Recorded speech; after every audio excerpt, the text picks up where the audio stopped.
Okay, so let's continue with our discussion about continuous functions. No pun intended. First, let me recall a few facts. Well, this is not a definition, but this was a theorem we proved last time, so I won't recall the definition of continuity, but we proved this theorem characterizing continuity. And if we have a subset of R, an element in S, and a function S going, f going from S to R, then f is continuous at C if and only if for every sequence x sub n of elements of S such that xn converges to C, we have limit as n goes to infinity of x sub n equals f of C. So this was a theorem we proved last time. And let me recall an older theorem which I said was very powerful but never really gave you any sort of powerful application, which will start giving some powerful applications now. But this was the Bolzano-Weierstrass theorem, which states that every bounded sequence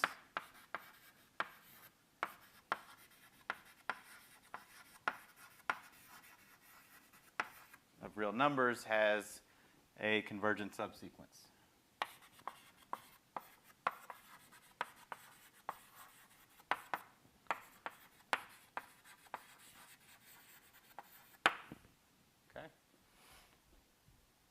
And we're going to use these two theorems today and in the next lecture to prove that a continuous function on a closed and bounded interval is very well behaved. So,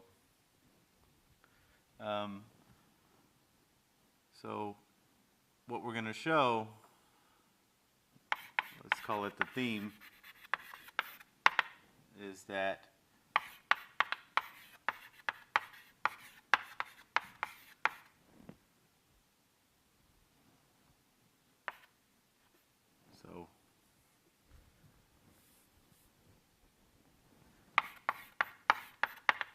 if f from a closed and bounded interval is continuous, meaning it's continuous at every point,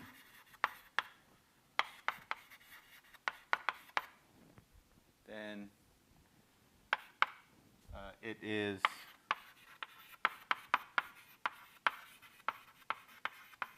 well behaved. And for example, the first thing that we're going to prove, which will be a combination of two theorems, is that the image of a closed and bounded interval by a continuous function is another closed and bounded interval. Okay? And E could equal D, so this could just be a single point. For example, if f is a constant function, then the image would just be a single point. Okay? So this is the theme of this lecture and the next lecture.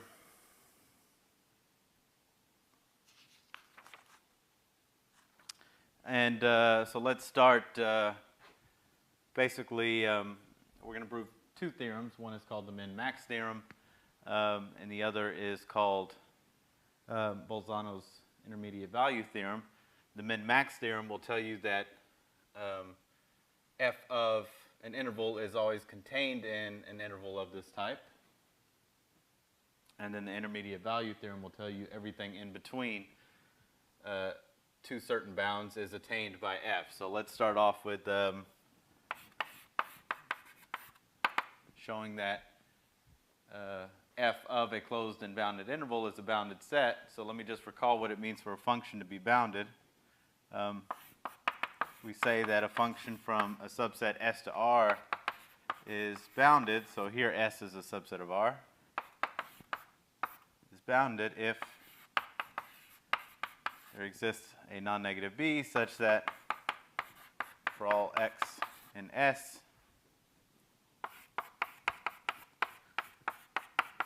f of x is bigger than or equal to b.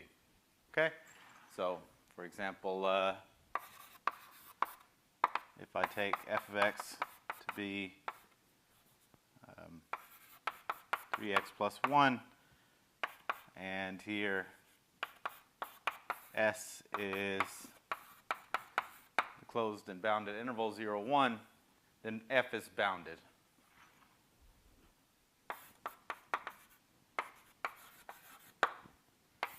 So pictorially, what does this mean? Well, f of x equals 3x plus 1, so at 1 it's going to be 4.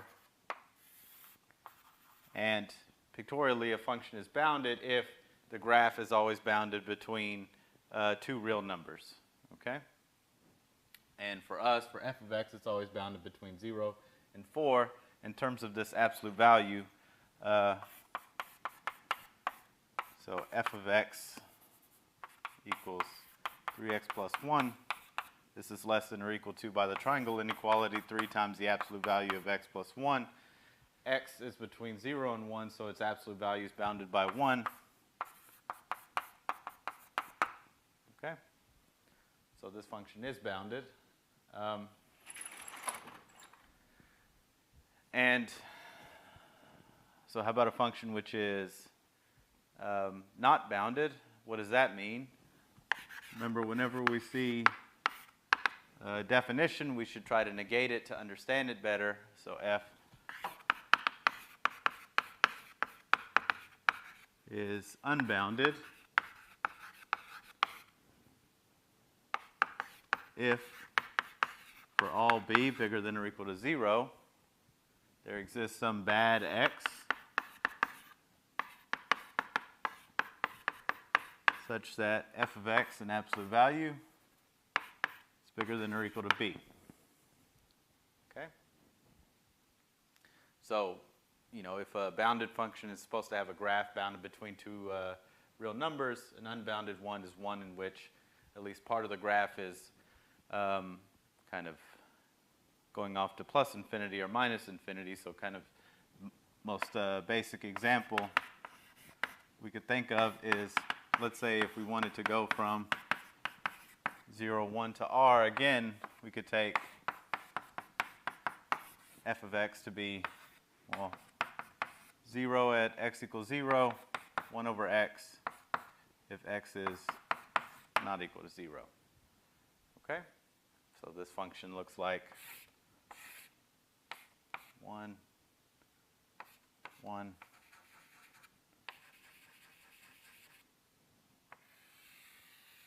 and goes up to infinity as you approach x equals 0. So why is this unbounded? We have to verify the negation of the definition. So I claim f is unbounded. Let b be bigger than or equal to 0. We now have to find an x in 0, 1 so that 1 over x, or so that f of x is bigger than b. And this is pretty easy. So let x be in R such that 1 over x is bigger than b. Okay. So if b is equal to 0, we take x to be anything in 0, 1. That's fair enough, i.e. x ln 1 over b. So if we like, we could make this explicit. So, well, I'll just keep it here.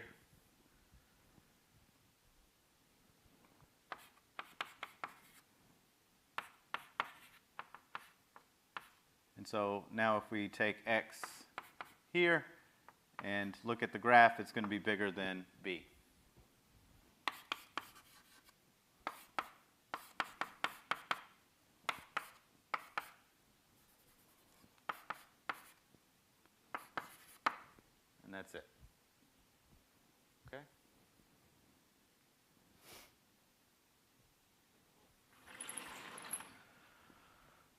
Okay, so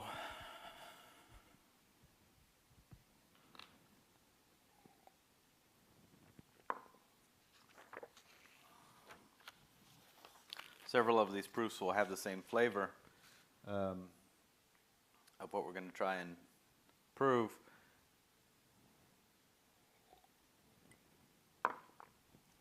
And this one is a nice one to start off with and necessary. So my first theorem that I want to prove about continuous functions on a bounded interval, closed and bounded interval, is that they're bounded. So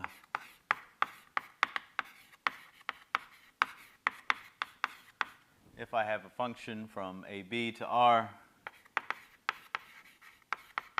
is continuous, meaning it's continuous at every point in AB, then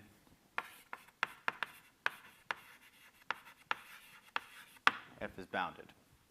Okay?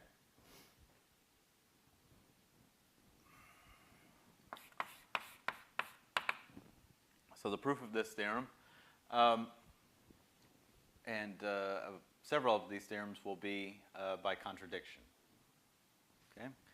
And the fact that we're on a closed and bounded interval is, or that we're in this setting, is what allows us to use Bolzano-Weierstrass, this powerful tool.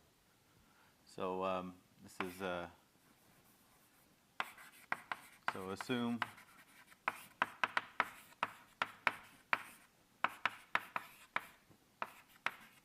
and so, like I said, this proof is by contradiction.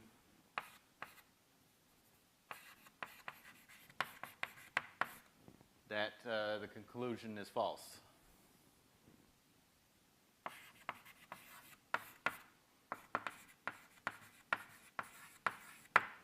Okay? Which the precise meaning is right here. Right? For all b, there exists an x and s such that that.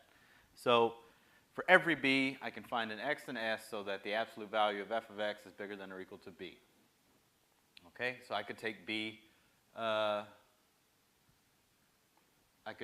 to be n, for example, where n is a natural number.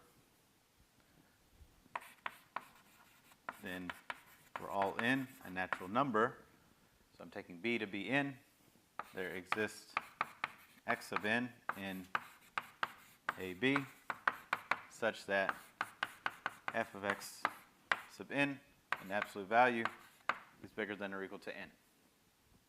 Okay? So now I have this sequence which is bounded because it's in this closed and bounded interval.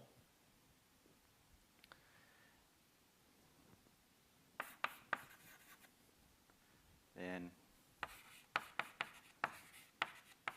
xn is bounded because it's in this closed and bounded interval AB. So by Bolzano-Weierstrass,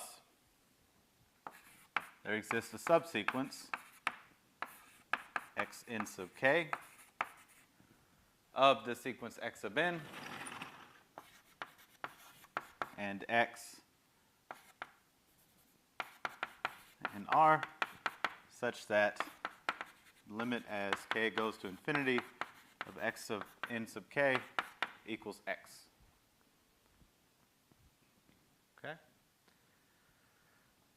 Now, I claim that this x is actually in the interval AB.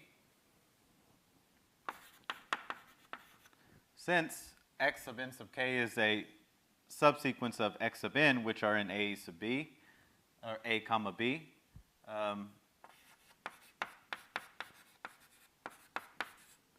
so I have for all k, x sub n sub k is between A and b. This implies, by what we know about limits, that limits respect inequalities, right? And therefore A is less than or equal to limit as k goes to infinity of x sub n sub k, which is less than or equal to b, and this is x. So, i.e., x is between A and B. Okay?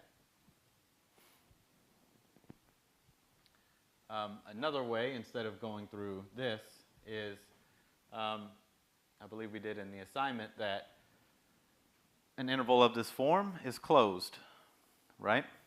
And you proved that for a closed set, so when I say an interval of this form is closed, I mean it's a closed set, and you proved on the assignment that for a closed set, if I have a convergent sequence, then the limit of that sequence has to belong to the set. So this is really a consequence of the fact that this interval is a closed set.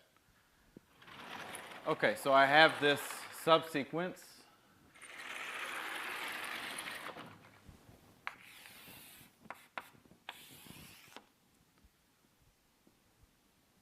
X of n sub k, it's converging to x, which is in AB, and I know the function, I haven't used anything about f yet, and I'm assuming it's continuous, so let's look at f of x.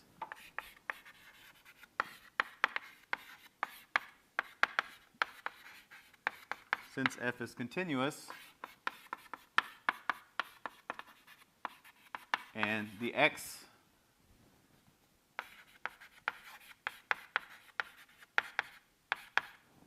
sub n sub k is converged to x as k goes to infinity, I know by the theorem up top over there that f of x equals the limit of f of x sub n sub k, and therefore the absolute value of x is equal to the limit as k goes to infinity of the absolute values. But now f of x sub n is always bigger than or equal to n, right? That's how the x sub n's were chosen. We assume that f is unbounded, and therefore all of these x sub n's in AB were chosen so that f of x sub n is bigger than or equal to n. So this is bigger than or equal to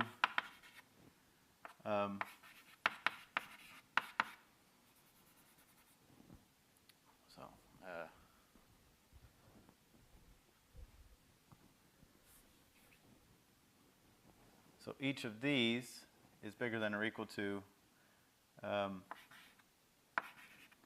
n sub k.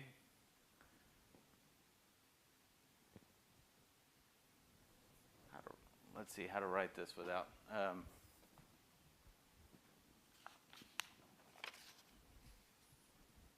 Okay, so we'll write it this way. I don't want to write the limit of something equals infinity because we haven't said what it means for the limit of something to equal infinity.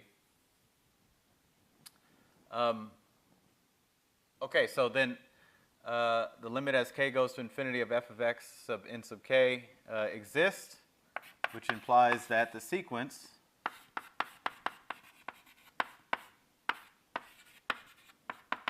is bounded, right?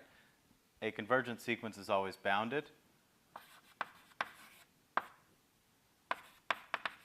And since n sub k is always less than or equal to f of x sub k, and this is a bounded sequence, this tells me that the sequence n sub k is bounded. But this is impossible. Remember, to form a subsequence, the n sub k's are increasing integers, right? Which is a contradiction. And this is always because n sub 1 is always less than n sub 2 is less than n 3, and so on.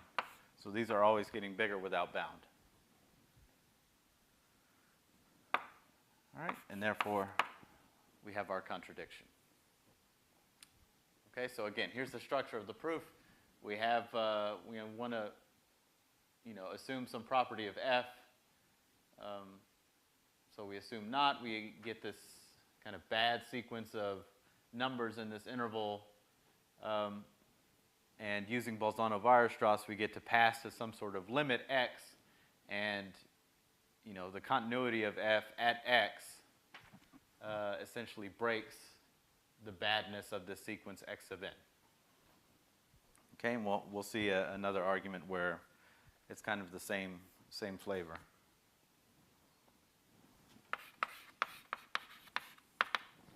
So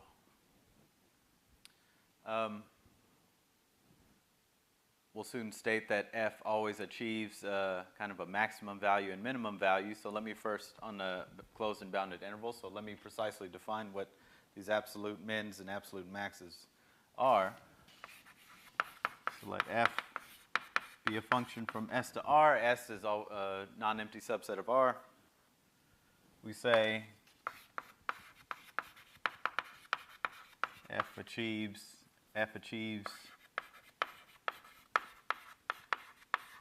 an absolute max.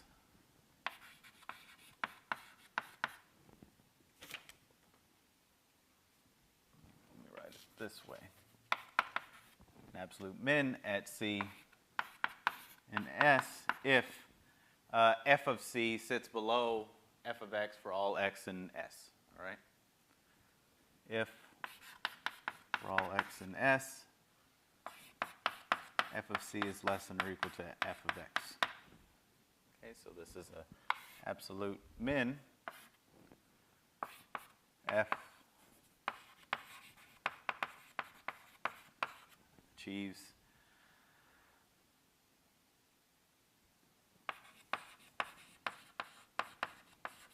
absolute max at D and S if f of D sits above everything, every x you stick into f. If for all x in S, f of x is less than or equal to f of D. Okay?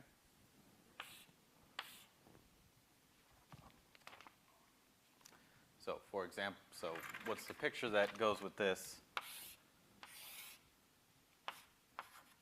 Let's imagine we're on a closed and bounded interval.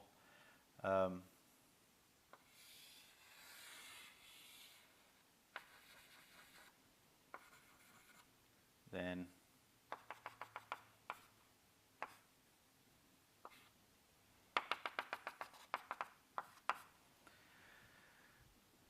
D, so f achieves the absolute max at D.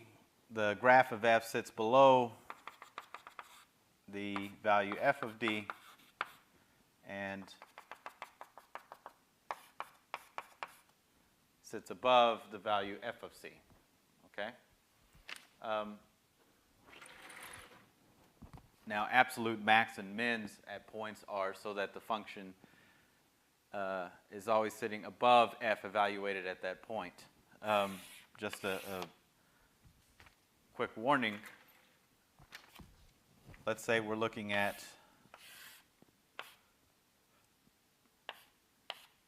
all right, so this is not to scale, but let's say our function looks like this.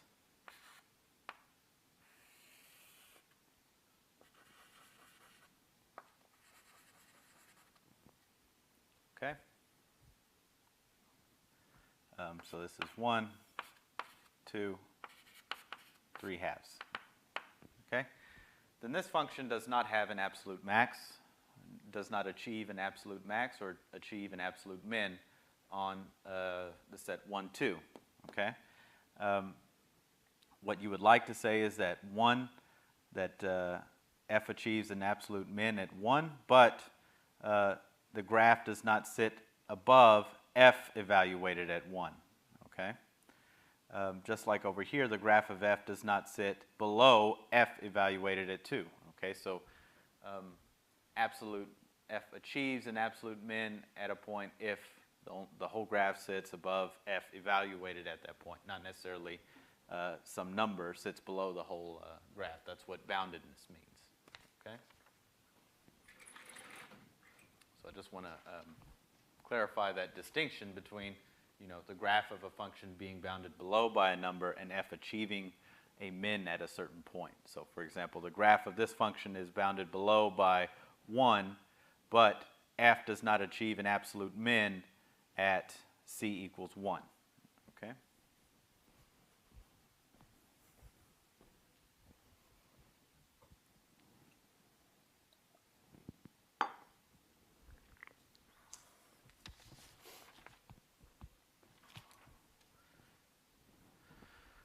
Okay, so our next theorem is the min-max theorem. for continuous functions, which is the following.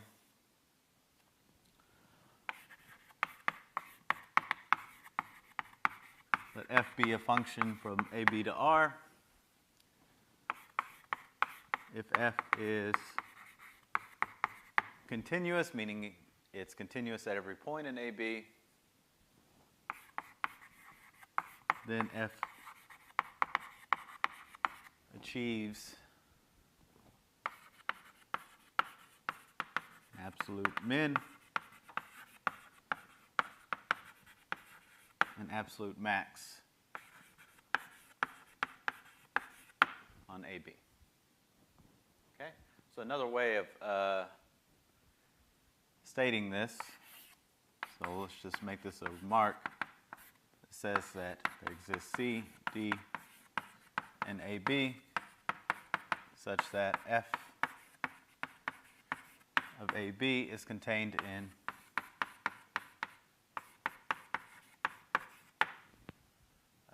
f of C, f of D. Okay?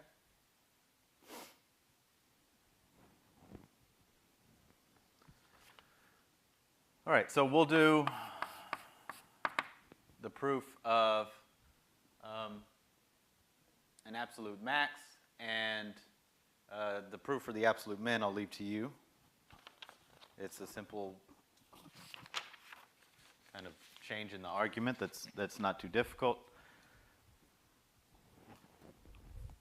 And again, we're going to use this powerful tool, Bolzano-Weierstrass, that allows us to go from kind of an arbitrary sequence in AB to a convergent subsequence. So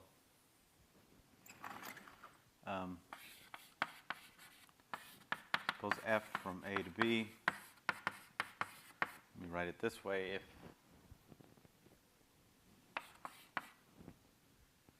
If this function is continuous, then by what we've proven where? Over there, this implies f is bounded, then the set E given by the range of f, so f of x, where x is in AB,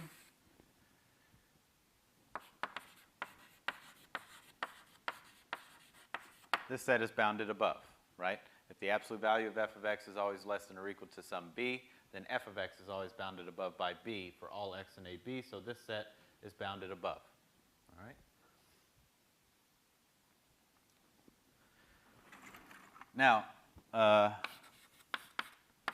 let L be the supremum of E, which exists because the real numbers have the least upper bound property. Whenever we have a non-empty subset which is bounded above, we can always find a supremum.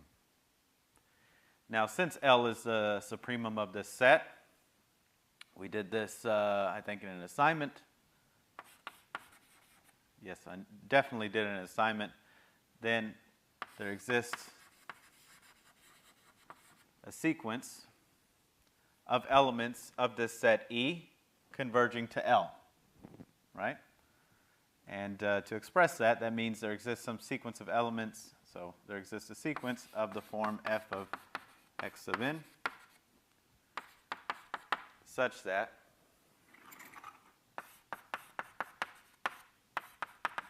limit as n goes to infinity of f of x sub n equals L.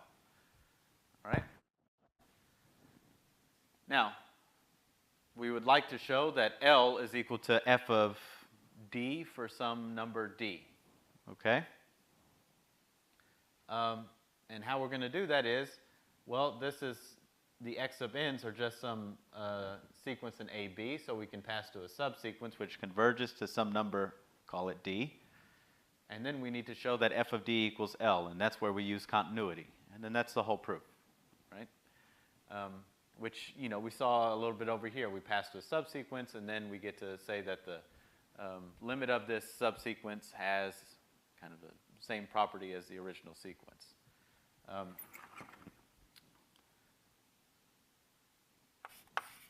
So by Bolzano-Weierstrass, there exists a subsequence x sub n sub k. So this is a subsequence of the sequence x sub n.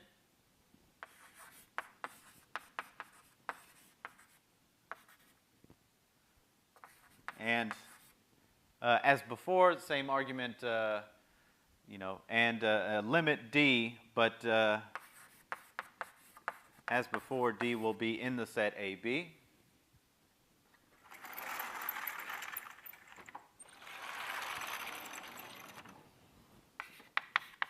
Such that limit as k goes to infinity of x sub n sub k equals d. Okay, so we use Bolzano-Weierstrass to pass to a subsequence of the x sub n's and a convergent subsequence, and again, so all of these x sub n sub k's are between a and b, so their limit d will be between a and b.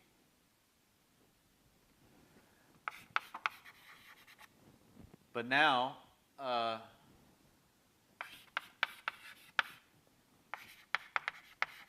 since f is continuous at d, it's continuous at every point in AB, so it's certainly continuous at d. F of d, this is equal to the limit as k goes to infinity of f of x sub n sub k, since the x sub n sub k's are converging to d. And now f of x sub n sub k, this is also a subsequence of the sequence f of x sub n. And f of x sub n is a convergent sequence, so any subsequence has to converge to the same thing.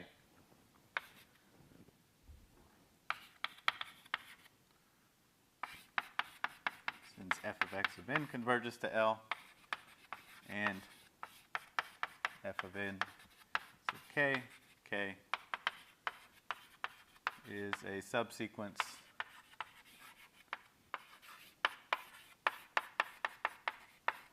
of f of x sub n. And remember, what was L? L was the sup of E.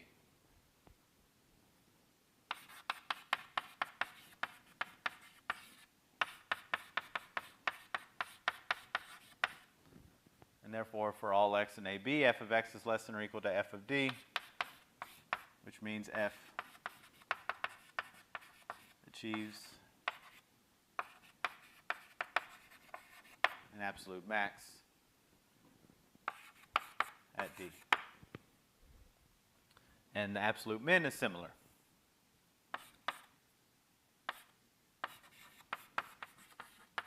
And I'll leave it to you.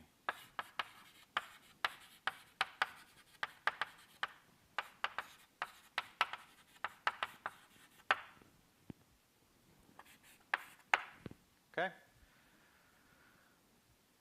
All right, so just rerunning through the proof, we did use the fact that a continuous function is bounded, and we extracted the sup, if you like, of the range of f, and so which is, by this exercise we did in one of the assignments, means that this supremum is equal to the limit of f of x of n's. We would like to show L is equal to f of d for some d. So we pass to a subsequence of the x sub n's that does converge to something in the interval AB, and we can show using the continuity of f and how this original sequence was chosen that f at that point is actually equal to the supremum of that set. And therefore, f achieves an absolute max at that set. As beginning students of math,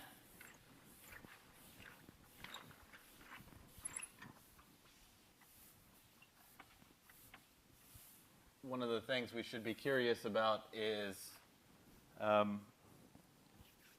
what hypotheses are needed and what are not in, the statements of theorems.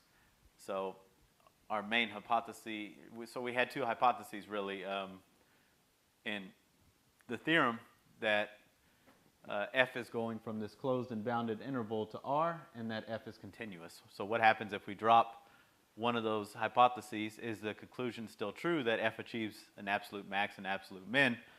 So this example that I drew right here shows that we need to have the function be continuous in order for it to achieve an absolute max and absolute min on a closed and bounded interval. But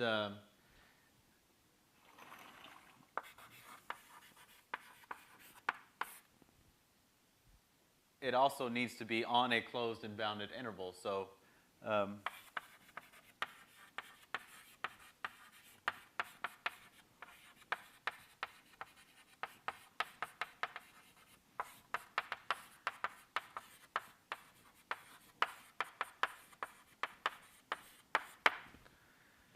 so we have some continuous function from S to R. Can we drop the assumption that S is equal to this closed and bounded interval, meaning could it be, say, an open interval? Does the same conclusion hold? I.e., let's say F is from an open interval.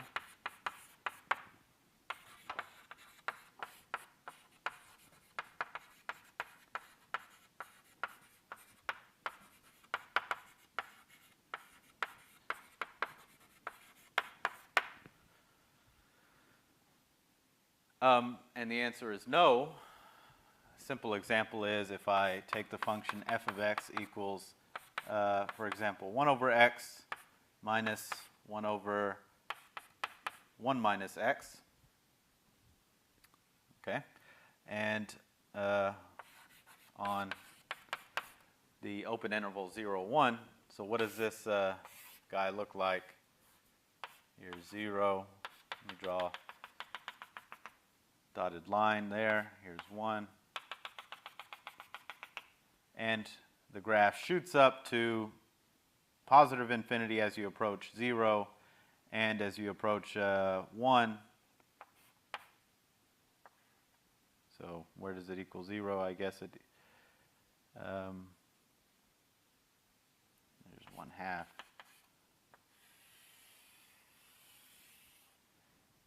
Okay, so this function does not achieve a absolute min or absolute max, but it is continuous on this interval. But because the interval is not closed and bounded, this function does not achieve an absolute min or an absolute max. So what I'm trying to say is that the assumptions that so there's two assumptions here, that we're working on a closed and bounded interval, and that f is continuous. These two assumptions are necessary for the theorem to be true. Okay. Now, they are not the most precise way of stating this theorem. You could replace a closed and bounded interval with what's called a compact set, which maybe I'll put in the assignment or on the midterm, depending on where there's room. But just in the setting of intervals, the interval has to be closed and bounded, and the function has to be continuous for this theorem to hold true. Okay, so that's what I wanted to get at.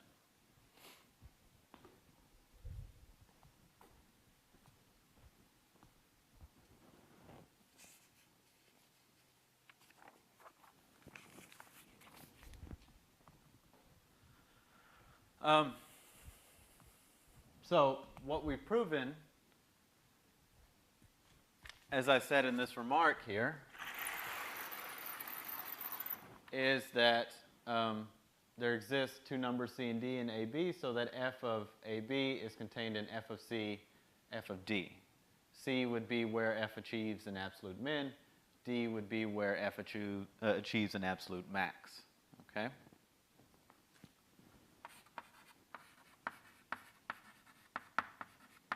And this is absolute max.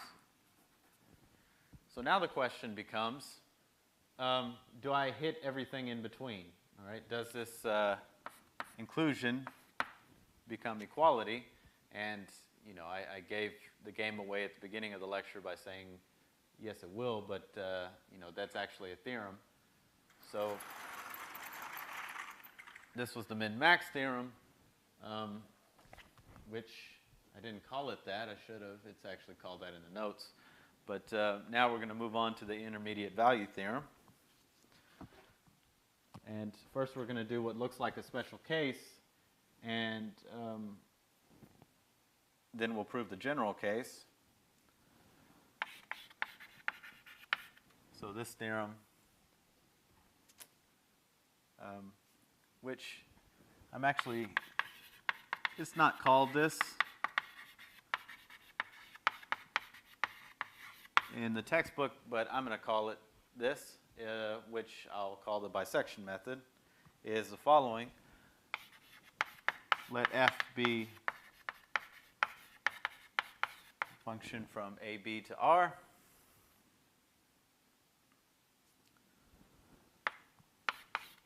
If f of a is less than 0, and so take one more.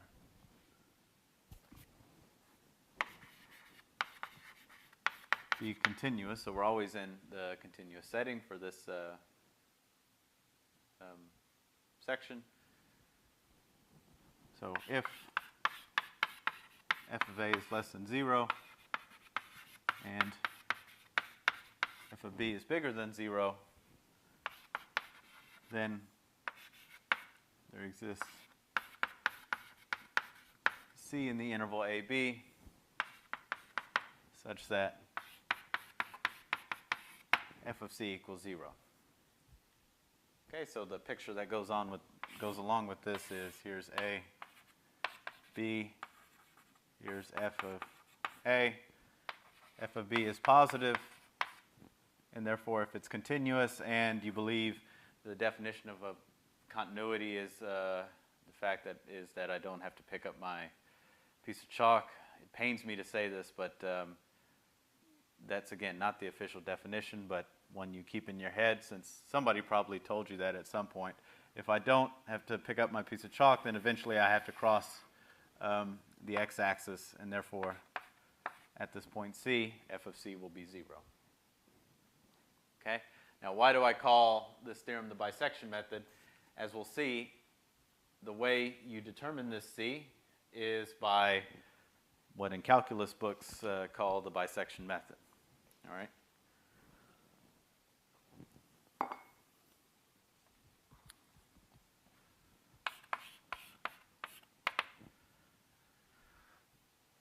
Okay, so for the proof,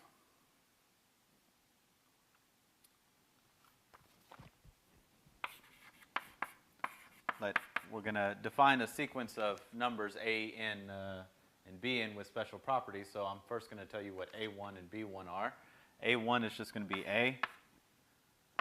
B1 is going to be B. Okay?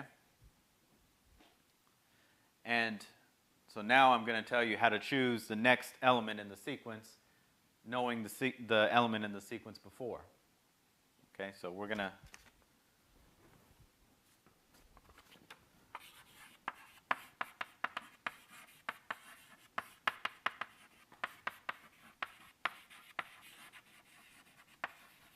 first define two sequences, AN and BN. So let me tell you how to do that. And the way we're going to choose this is so that f of a sub n is always less than 0 and f of b sub n is always bigger than or equal to 0. All right?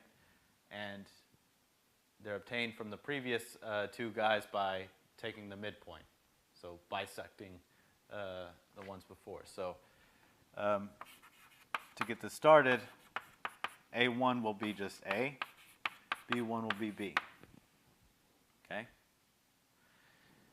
Now for in a natural number, we're going to define, so we know A1, so now I'm going to tell you how to define A2 based on now you know A1, but what I'm about to write down will also tell you how to define A3 since you now know how to do A2, so I'm going to write it this way. For in a natural number,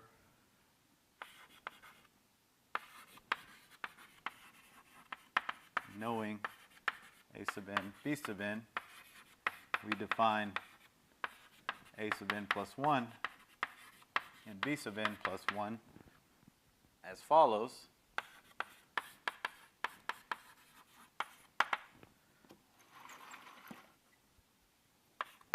So if f of A sub n plus B sub n, so the midpoint between the two guys that I already know, so if you like, take n to be 1 for when you first read how to define a sub 2, say, but what I'm writing down applies to every n.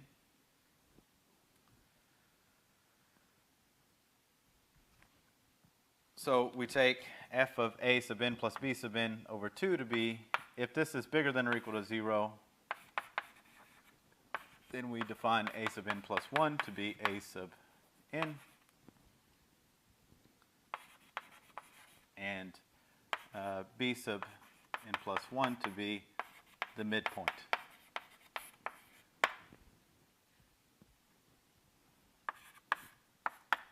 And if of the midpoint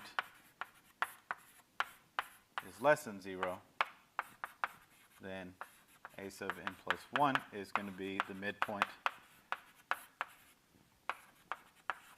and b sub n plus 1 will be the previous point. Okay? So let me, in fact,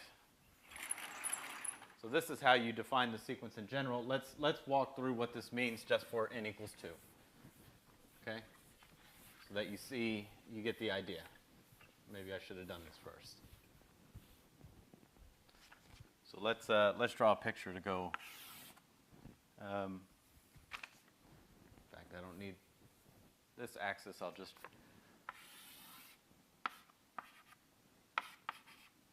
b. So, and this is a sub 1. This is b sub 1, right? And then we look at the midpoint. Okay. All right. So we know that f of a sub 1 is less than 0. F of b sub 1 is bigger than 0, which is certainly bigger than or equal to 0 if it's bigger than 0. Now we look at the midpoint, and based on the sign of this guy will be how we define a2 and b2. So for the sake of me going through this, let's suppose that f of this thing is less than 0. Okay? Then I take a2 will be a1 plus b1 over 2, and b2 will be b1. And now I look at the midpoint of these two guys. So now I'm at this stage. F of a2 is less than 0. F of b2 is bigger than 0. So I'm in the picture before, except now I'm at half the distance between the two endpoints. Yeah? And so I look at this point now. A2 plus b2 over 2. And I look at the sign of that, and let's suppose f of this thing is bigger than or equal to 0. Okay? Then I will take this point to be a3, and this point will now be b3. Okay? And what I have is f of a3 is less than 0. F of b3 is bigger than or equal to 0. So the point is that the left endpoint is always negative when I stick it into F. The right endpoint is always non-negative when I stick it into F. Okay? And that the distance between the two midpoints is always getting cut in half by the previous distance before. Okay? But we're always in the picture, but kind of in the setting we were in the step before.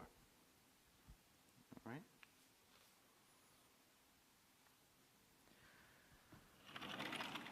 Okay, now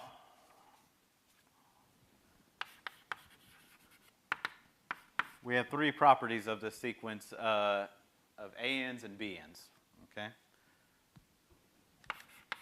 So for all n, they're always bounded between the original two endpoints. Not only that, the A sub n's are always moving to the right. Remember, A sub n is always getting replaced by the midpoint between A and A sub n and B sub n. Okay, possibly, or it's staying the same. So A sub n is always less than or equal to A sub n plus 1.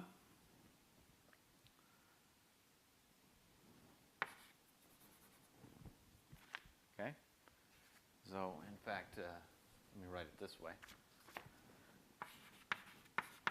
we always have A sub n is less than or equal to B sub n. We always have A is less than or equal to A n plus 1, which is less than or equal to A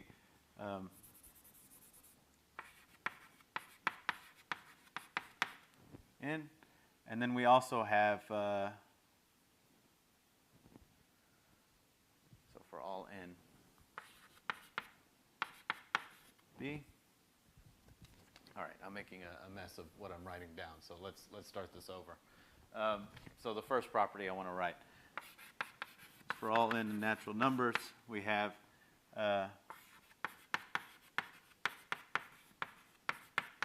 B. A sub n is always less than or equal to A sub n plus 1, right?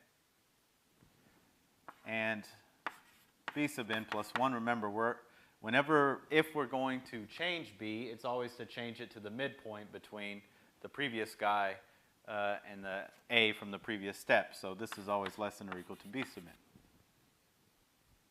Okay? And now, 2, if I look at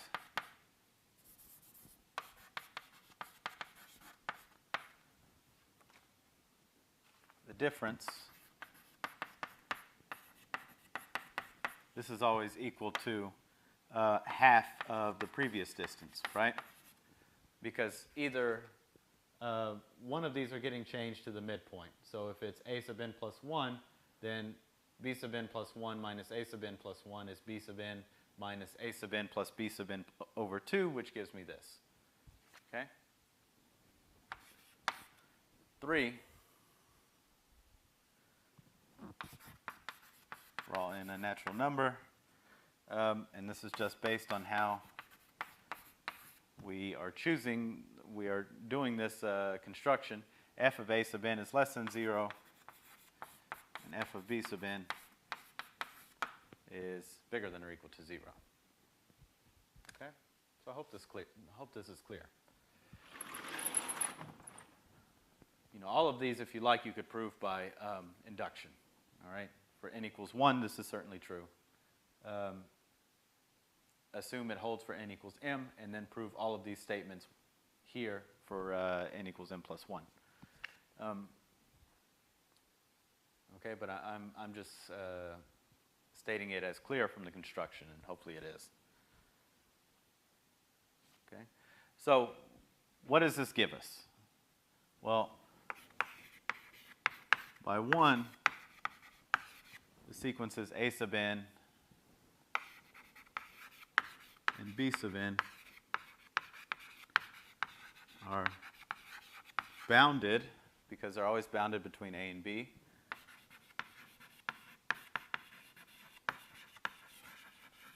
Monotone sequences, right?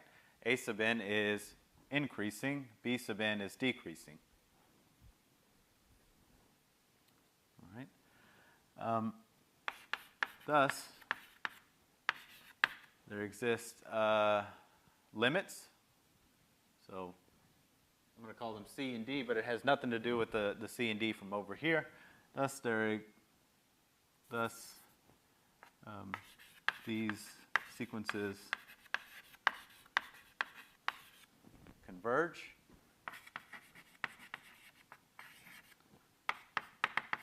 I.e., there exists element C and D in AB such that limit as n goes to infinity of A sub n equals C.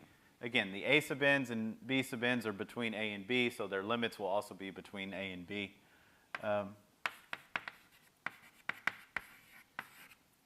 B sub n equals D. Okay?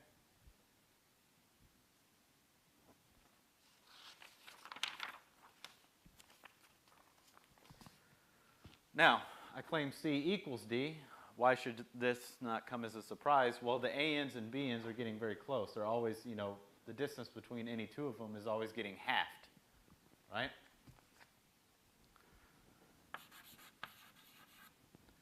Now, A sub n minus B sub n this equals a sub n minus 1 minus b sub n minus 2 over 2, which equals 1 over 2 squared a sub n minus 2 minus b sub n minus 2 dot dot dot, and therefore this equals 1 over 2 n minus 1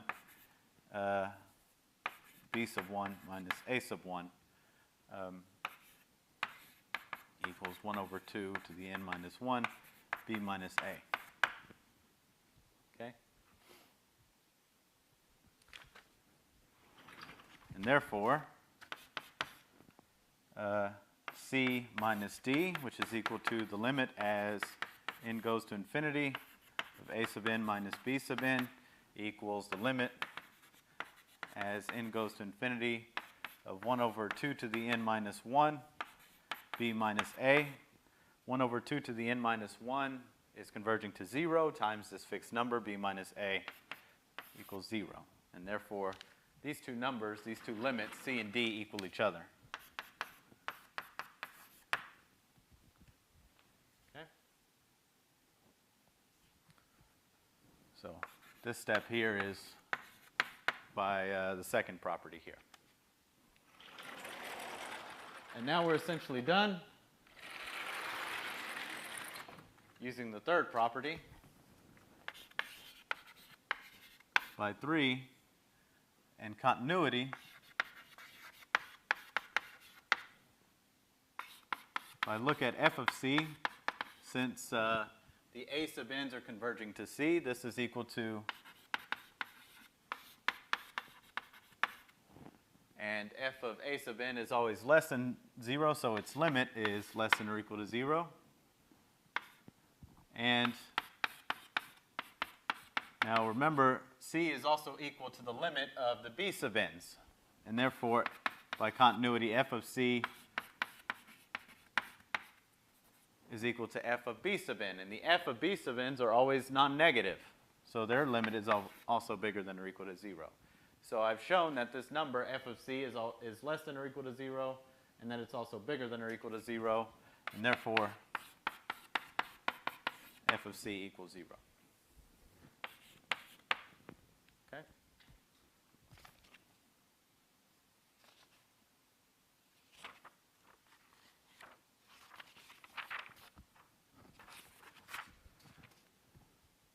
So, we use why I put the bisection method here is because we used the bisection method to prove this theorem, which looks like a kind of a special case of a certain intermediate value property, meaning that I can always find something that if I have that I can always find something in the interval that achieves something in between f of a and f of b. In this case, it's just 0, but I can in fact upgrade this. This is the following theorem due to Bolzano. So Bolzano's intermediate value theorem.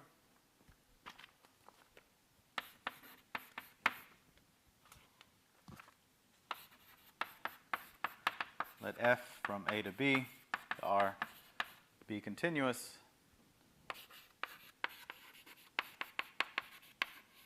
Be continuous.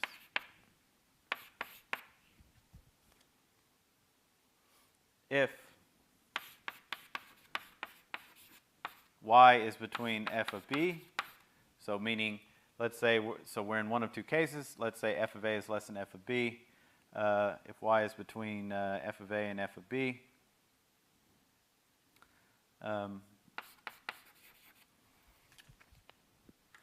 then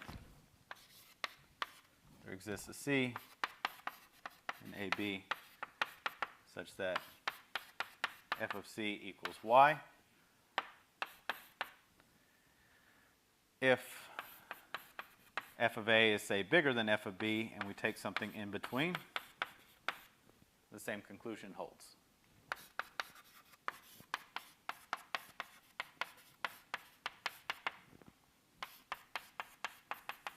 All right, so in short, if I take anything between the value of the function evaluated at the two endpoints a and b, then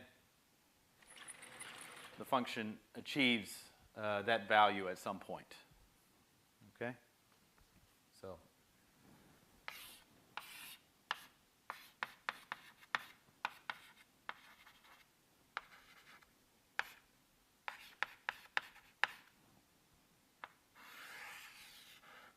if I take any y between here, f has to cross this horizontal line, and it's achieved at some point C. Okay? And we'll deduce this from, so this, looks like a special case of this intermediate value theorem if f of a is, less than 0, f of b is bigger than 0, and y is equal to 0. But in fact, you can reduce this general statement to that special case just by a simple trick. So proof, suppose f of a is less than f of b. So we're in this first case, and y is in f of a, f of b. Let g of x be f of x minus y.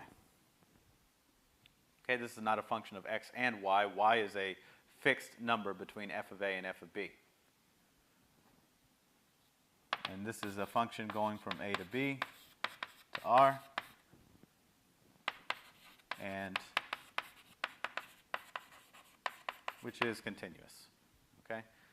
So sum of two continuous functions is continuous. F is a continuous function by assumption. This is just a constant minus y, so their sum is also continuous. But now if we look at g of a, this is equal to f of a minus y. Now y is bigger than f of a, since y is in f of a, f of b, so this is less than 0.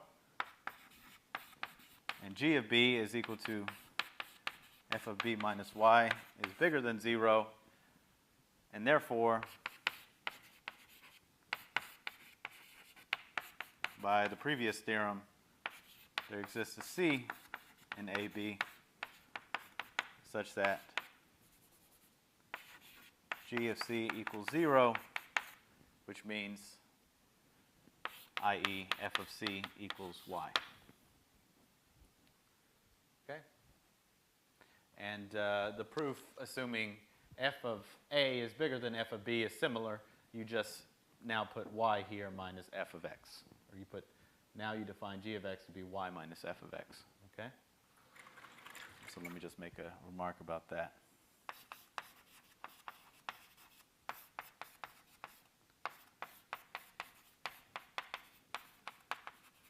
Is similar.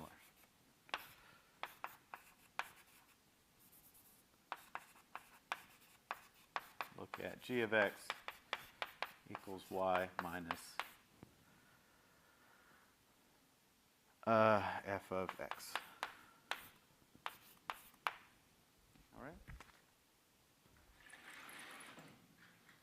So, Bolzano's intermediate value theorem tells us that if I take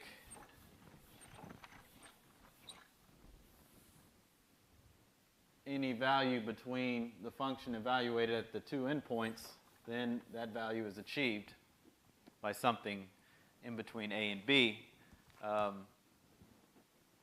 And therefore, this will in fact give us that f of ab is equal to f of c, f of d for some c and d. Right? So this is a simple theorem from this.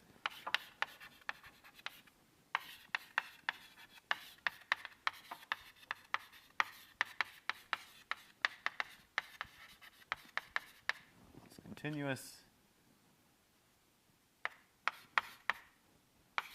if f local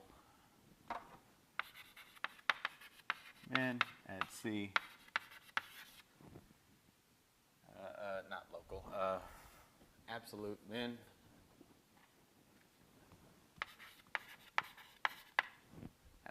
at c and absolute max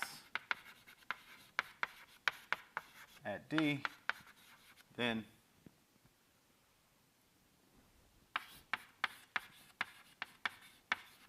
the image of f, the image by f of AB is equal to f of C, f of D. Okay? And what's the proof? Well,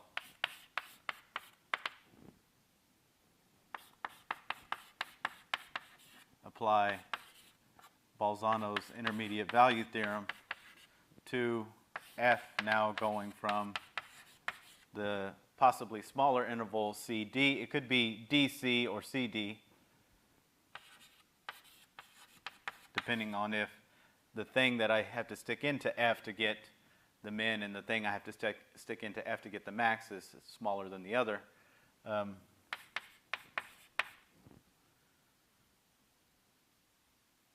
So apply the Bolzano's intermediate value theorem to this function, now just restricted to this smaller closed interval. It's still continuous, and that's the proof. All right.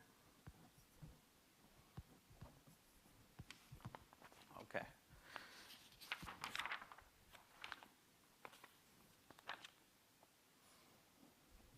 So maybe I was a little too fast with that. So let me just say a couple of more words about this.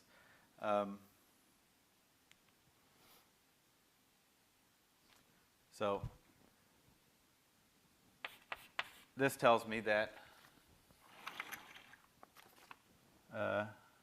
everything between the two values, f of C and f of D, is achieved by f on this interval.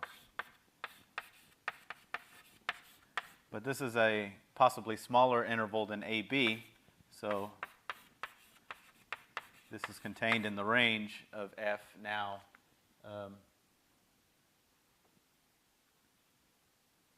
of f of this larger interval.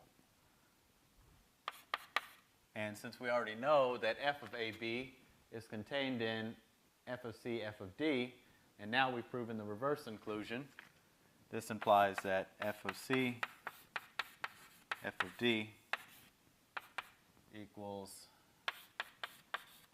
f of AB, and that's the proof. Okay. So I think we'll stop there. Next time we'll finish with a few remarks about kind of an application of the intermediate value theorem. And then we'll move on to uniform continuity.